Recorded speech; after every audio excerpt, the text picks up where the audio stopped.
Welcome back to the channel, everybody. Let's get after it. This new Christmas movie replaces Santa with Satan, and he tries to snatch the soul of a little boy. And who's the main actor? Jack Black. So in the new movie Dear Santa, a child misspells Santa to Satan and accidentally summons him. He tries sending him a wish list, but instead mails it to the devil. So Jack Black comes and tells the boy he is better than Santa. He gives him 3 wishes, and he continues to say, by the way, after you make your wishes, I'm taking your soul. Satan tells the boy, let me show you a few of the things I can do for you. Shows him a casino, a post-Mulan concert where the kid actually meets the artist. The ending of the trailer hints at a wishful ending. You can go watch it for yourselves. But as you would expect, this has got a wild response, all the way from people saying, relax, it's just a movie, to parents trying to cancel Jack Black and saying, don't watch this movie. But I'm curious to know what you guys think, because when I saw Jack Black, I wasn't surprised whatsoever. But replacing Santa with Satan on Christmas, it's kind of wild. Jack Black is clearly obsessed with Satanism. He's built an entire music career out of being satanic. This really shouldn't surprise anyone. Yeah, I know I certainly won't be watching this movie. I've got my own reasons for not liking Jack Black. I personally think he's an idiot, but he's certainly a devil-worshipping idiot. No thank you on that movie. I think I'll stick to the classics like National Lampoon's Christmas Vacation. That's a Christmas movie. Everybody knew that Snoop Dogg, mentioned him in December of 2020, but everybody beat the hell out of me. Screw you, that can't be true. What the hell do I know, right? And then recently it just came out again that Snoop Dogg got accused of actually trafficking children. And what did everybody do? Ooh, Snoop Dogg is at the halftime. I'm going to the halftime. But we canceled Dr. Seuss.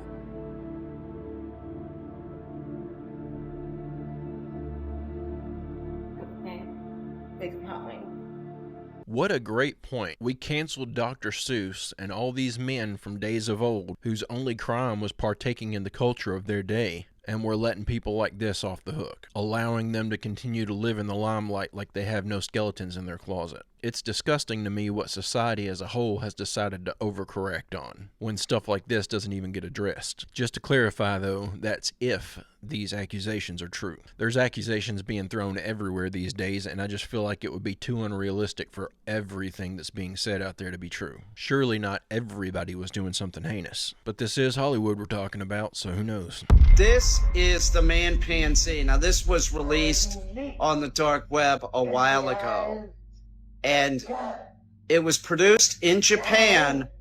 It couldn't be made in the United States because it was against the law. So the scientists went to Japan where they could do this, and it is actually a hybrid human ape. I know it looks like something that would be on Planet of the Apes, but this is real. I believe the name was Steven that they gave it. Now nobody knows the whereabouts of Steven, the hybrid, or if he's still alive. But this was put out quite some time ago, and there's been scuttlebutt in the science community for years. I just can't get myself to believe in this for a second. For one thing, I feel like they put him in glasses and a business suit to try to give him the appearance of being more human or having human characteristics in order to give the video more credibility. But that doesn't even look like it's real to me. The movements of his face are too stiff. It looks like a really well-built animatronic. What are y'all's thoughts on this one? I just can't buy into it. I'm going to need a little bit more evidence than a video of a fake monkey in a business suit. Hey, if you're enjoying this video and you like this type of content, I post a new one just like it every day, Monday through Friday. It'd be awesome if you'd hit that subscribe button and come back tomorrow to join me. Also, don't forget to check out my merch store at barry-step.com. Now, I don't know about you, but I don't remember learning about this guy in history class. Well, if you don't know about this guy, well, let me tell you about him.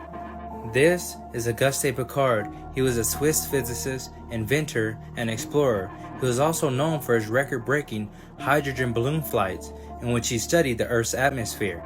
Also, he was the first man to reach the stratosphere in 1931, and he did it in this thing right here. And remember, this was years before NASA was created. Now, if you look him up, he was the first person to observe curvature of the Earth. Now, he wrote in his journal that the Earth, it seemed a flat disc with an upturned edge. Now, I don't know about you, but that's a pretty weird way to describe curvature of the Earth. He observed this 10 miles high, which is in the stratosphere. 35,000 feet is the common accepted height at which you can observe curvature of the Earth, and he was at 52,000 feet. Now his observation reminds me of something. It seemed a flat disc with an upturned edge. Oh! Of course, like always, this is strictly my opinion and this is for entertainment purposes only. But what do y'all think about this? Y'all let me know in the comments. Don't forget to like, follow me, and share this. Let's get this one out to the people. And like always, God bless. The earth takes shape like clay under a seal. I've never noticed that Bible verse before. I have a question for those of you who are Christians. When the Bible has so many references to the earth being flat, how do you believe in a globe model and not just take it on faith that the earth is flat, since that's supposed to be the Word of God? Wouldn't that book be proof enough if God really is the author of it? I'm asking out of genuine curiosity. How do you justify a globe model, what man says, if God says that the earth is flat? You think this is a bottle? But look at this. They're able to hide this. You know, places like this, there's a camera here too. See that little hole? After working at a hotel for 6 years, I always recommend people who travel a lot to buy a camera detector. If there's a hidden camera, it will start beeping. You can then confirm its presence with the red light. With everything they can hide a camera in nowadays, it makes me really nervous every time I stay in an Airbnb. I don't care how thoroughly you check an Airbnb. When you're staying in someone else's home, a home they've spent considerably more time in than you, they're going to know about hiding places that you wouldn't even think to check. Every time I stay in an Airbnb, I feel like I'm being watched. Gives me the heebie-jeebies. This map has indeed always fascinated me. This is the map from the Hindenburg's Dining Lounge. As you can see, North America, Central, and South America look vastly different than the maps we have today. Was this a map after the reset? Before the floodwaters receded? What's also fascinating about this map is the vast amount of airship routes depicted in here. Again, depicting a much different history of air travel than we've been told. Of course, far from the only times, the maps of the old world seem to depict a much more different land than what we are told there today. Like great empires depicted in detail from the 1500s up until the late 1800s, or Antarctica, depicted quite clearly in this map from 1531. Despite the mainstream telling us, once again, a vastly different story, telling us that the mainland wasn't sighted until 1820. History is indeed a set of lies agreed upon, and it becomes more and more obvious the more you look into it. Question everything, friends. Until next time. I think it's pretty obvious, at least in my eyes, that they've altered the maps of today to keep certain things hidden from us. I believe in Tartaria, and I believe that they're hiding something massive from us in Antarctica. There are so many discoveries by highly regarded men that we're told to just ignore. There's no way that all of these different individuals, highly esteemed individuals, would risk their entire career and livelihood by making up some fake lie to try to sell to the public. I could see one or two of them making something up that sounds fantastical to try to make a name for themselves. But we have example after example after example of these almost fairy tale type discoveries. Surely they can't all be made up. This video is from San Francisco. A stamped brick with ARR, and we know that what used to be there said T, car. It's TCARR. Look at this. Huh. You can see that there are still fully intact bricks in Wow. otherwise fully melted. Like What? that one right there. Mm-hmm. What is that? Much of it is melted beyond recognition, Mhm, but that's a what it lot of is. it, like this, is still obviously a wall. So how Bro. old is this tree? Right. How long ago did this happen? that's in San Francisco. I gotta go check it out. Yes, definitely. It's You all need brick, to get the and drone. It's all melted down like as if it was candle wax hit with a Whoa. torch. That is what that looks like, dude. Rolling down channels. Holy Channels of mackerel! melted bricks. Like right there. Look at that.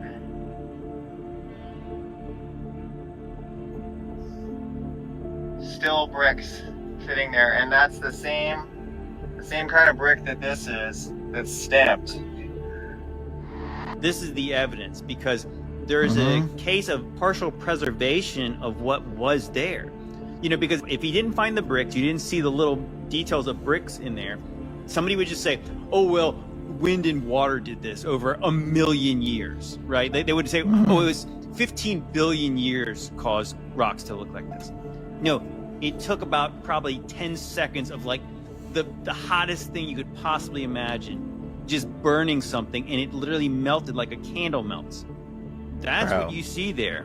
Like, what happened in our recent past? I think it's very fascinating. When I really got curious about the western part of the United States and like stuff like the Valley of Fire, in my mind, I was thinking of the days of Noah, maybe. I was thinking maybe like sometime around like the days of Jesus, like thousands of years ago. But when you find stamped bricks in there, so that means there was a brick factory that made bricks, right? You know, so obviously I think even like the earliest brick factories were like in we're told, the mid 19th century. They had factories that made bricks en masse. So when did this thing melt like that? I just looked up melted brick wall San Francisco. There ain't nothing about this, dude. This makes me think about the Battle of Los Angeles. There's been reports of alien activity or UFO activity in Los Angeles and surrounding areas all the way back before airships were even in the area. I'm just assuming that it's some sort of alien technology that's responsible for this melted brick wall. I just don't know of anything man-made that can do that. What's really interesting to me, though, is that that's just sitting there and there's no official explanation for it. No one's trying to explain it away. It's like they just hope no one would notice it. There's a real chance that this man right here may have just saved your life. If you don't live in the United States, you've probably never heard of him, but your grandkids are going to read about him in school. With a single tweet, he shook the whole world. One of the reasons why is because he used a word. The word is called a nutraceutical. Do you know what a nutraceutical is? Most adults in America have never heard of a nutraceutical. Most adults in America are taking something called a pharmaceutical. They're taking a pill for their blood pressure or their cholesterol or their diabetes or their weight control or appetite or their mental health or something else. The drug companies have invested billions of dollars in drugs that go in the physician's desk reference. And every day around lunchtime, these drug companies bring your doctor and his staff lunch. The reason why is they want your doctor to know about their drugs that are in the physician's desk reference, their pharmaceutical drugs, to sell you more medication. But here's the thing. A nutraceutical is something that has the same effect as the pharmaceutical, only it's natural and there are no side effects. Ever since this tweet got published, the pharmaceutical stock's been crashing. Did you know that buried in hundreds of pages in the physician's desk reference, there are nutraceuticals that do the same thing as your pharmaceuticals, but with no side effects? This would mean people are getting off of drugs, they're saving money, and they're getting healthier. This will save lives all over the world, and it could also make the pharmaceutical companies very, very unhappy. I'm grateful for brave people that stand up and speak truth, even if it's not popular. And I cannot wait. I really feel like we're at the start of a new era, that things are going to start getting exponentially better. At the very least, with the current situation we find ourselves in, we're certainly looking at a great opportunity. I'm just keeping my fingers crossed that things play out in our benefit, and that this doesn't turn out to be a big nothing, just all talk and no action like most political talking points. It'd be amazing if in 10 years' time everybody's on natural medications and nutraceuticals are the new norm for healthcare. It's an actual thing that is in Arizona. They've had it for over 50 years now. What they do is people, like there's a little girl that's in it too, but they have like over 1,000 people that are on a roster right now. They call them their patients, but you're not a patient until you are frozen. So what they do is they clinically declare you deceased and legally, and then they put you in an ice bath, and then they have this electronic thumper on your chest that gets your heart beating again. but because you're cold, it is a lot slower. So they have these cylinders that they'll put you in.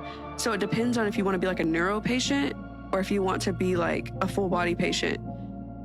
If you're a full body patient, what it is like if you do have like a disease or something, if you have cancer, if you have a terminal illness that they don't exactly have a way to fix, They're hoping like to wake you diagnose up later and yes, and heal- fix you. Fix you? Wow. Yeah. And That sounds like some sci-fi. it does. And They're doing this already? Yes. It's been around for over 50 years. I'm gonna look this up. Where would be the... You just go on, honestly, I went on YouTube and I was looking up like just Alcor. I'm pretty sure that's what it's called. Yeah, I want to look at that. But this lady was just like, yeah, my husband Fred is in the cylinder right here. You know, the more I hear about cryogenic freezing, the more it sounds like wishful thinking. I'm not even convinced that they'll ever figure out the technology to thaw these people out without causing significant damage to their tissue. It looks like there's all these companies freezing people with no real means or method or plan on how to thaw them out and bring them back. They're just banking on figuring that technology out down the road, and I just don't see it happening. Kind of sounds like these companies are just taking people's money in exchange for a fairy tale. Doesn't sound very ethical to me. What do you guys think? Star trails. Why do they spin the opposite direction in the southern hemisphere? Well, it's because you're facing the other direction. If something is spinning one way and you look a different way, it'll spin another way. So I'm asking you, put a clock on the ceiling. Which way can you face that'll make the hands appear to go counterclockwise? You're misunderstanding the concept. Instead of a clock, let's use a ceiling fan.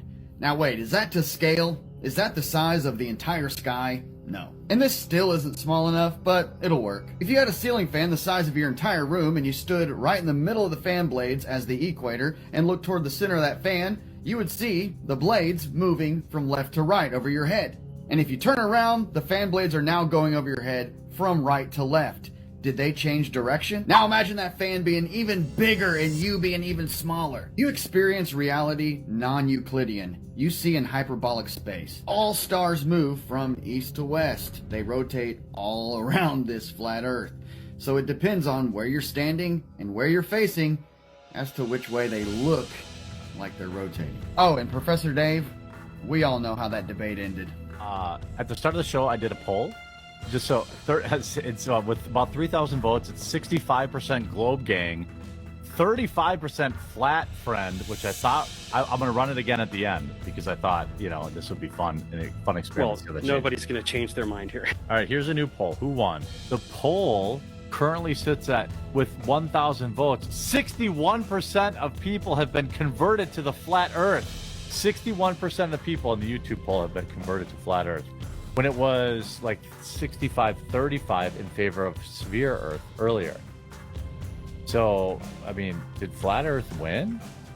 I had to put this in here. I've been asking for several videos now on an explanation on exactly this. I actually had to stand below the ceiling fan in my living room and try this out to make it make sense in order to wrap my head around the movement of the stars. On a flat Earth model, this works. This was my biggest hang-up with the flat Earth theory, and just like I expected, flat earthers have an answer for everything. I'll be honest, as much of a Looney Tune as it may make me appear, I'm starting to take this theory seriously now. I don't believe that the Earth is flat, but I can finally wrap my head around why other people think that it is. All of the dots are finally connecting. If a rapper can do this to make it look like he's descending from a UFO with aliens, and hundreds and even thousands of people in New York City are witnessing this, some of them scared for their lives, I can't imagine what someone with access to some of the most powerful technology in the world and access to billions of dollars can do. Obviously, this isn't real, and I'm sure after some time they realized that this was probably a hologram,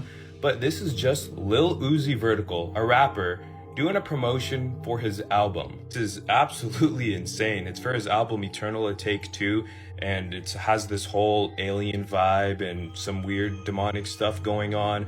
But still, if you would have told me when I was growing up that this would be an album promotion, I would have thought you were crazy. And I'm not saying we should fear this technology because God is the king of this earth. I'm just letting you know that it's out there and it's important to be aware. But just take a look at this raw footage. Yo, what's going on?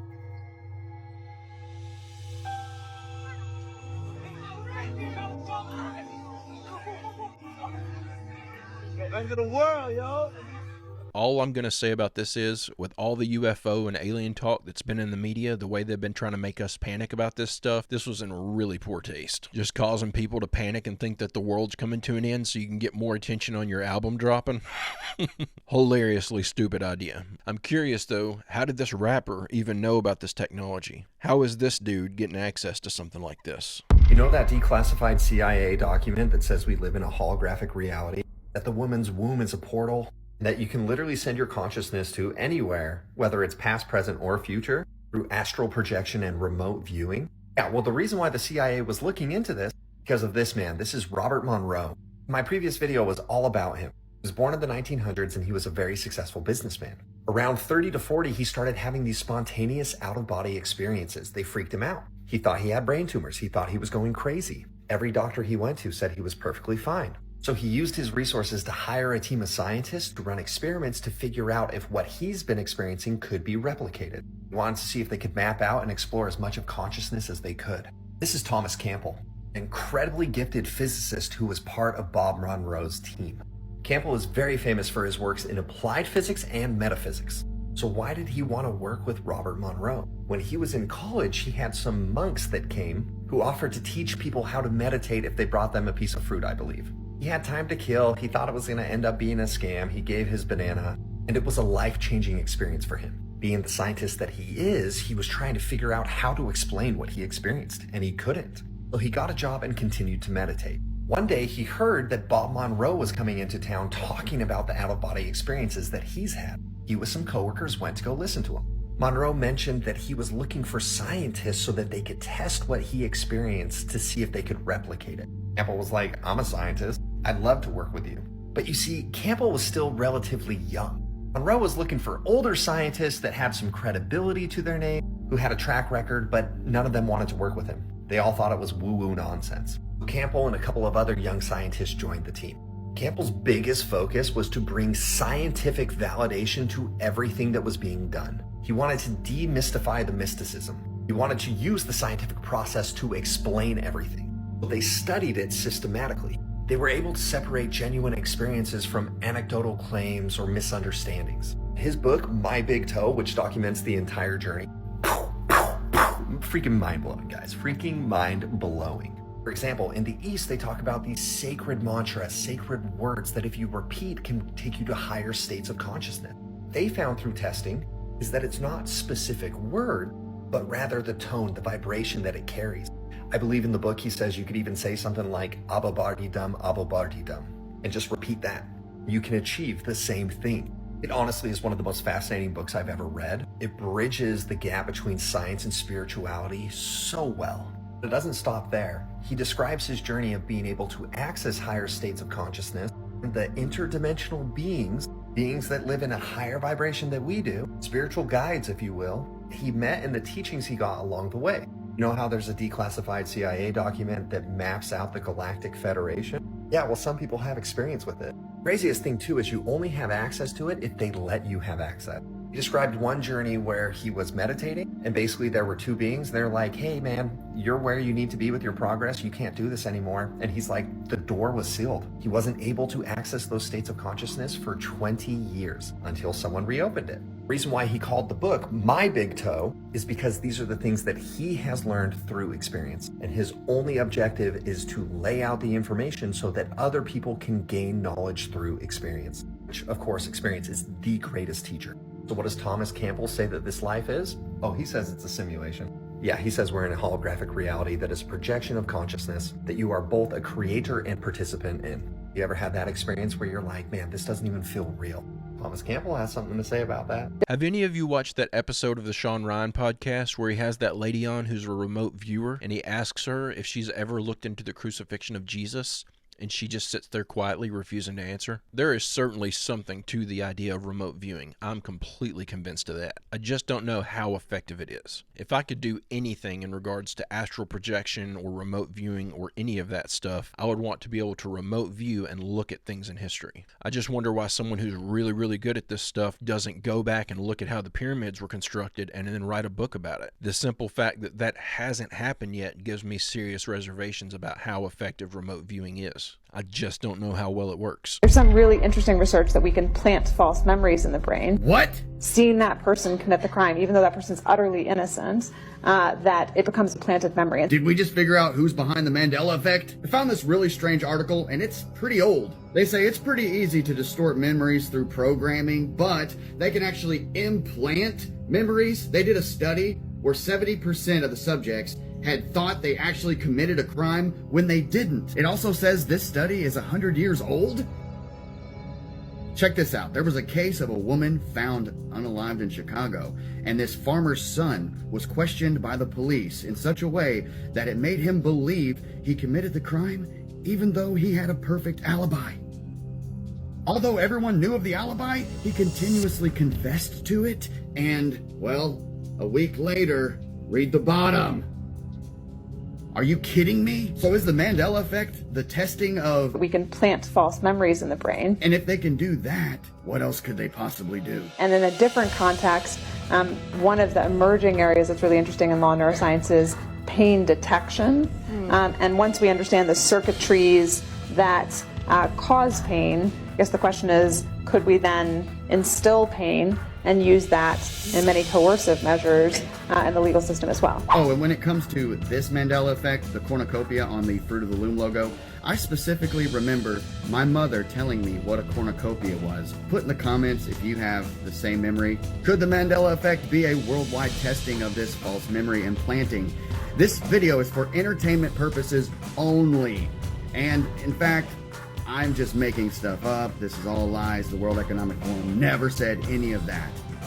I am completely convinced that the Mandela effect is some sort of a mass manipulation. I just don't believe that this many people are misremembering the same things. The Fruit of the Loom logo absolutely had the cornucopia on it. I don't care what the company says. How are most of the people in the world adding the same image to the Fruit of the Loom logo and all assuming that it has this? I could see everybody misremembering a color or misremembering a logo, but adding an image to the logo and everyone's adding the same one and remembering the same image that was supposedly never there, that doesn't add up. That makes less sense than this being a mass manipulation. Guys and gals, that's the end of our clips, but before we go, I just wanted to do two things. One, I have an announcement. I've gotten 5 packages in the mail in the past week and a half.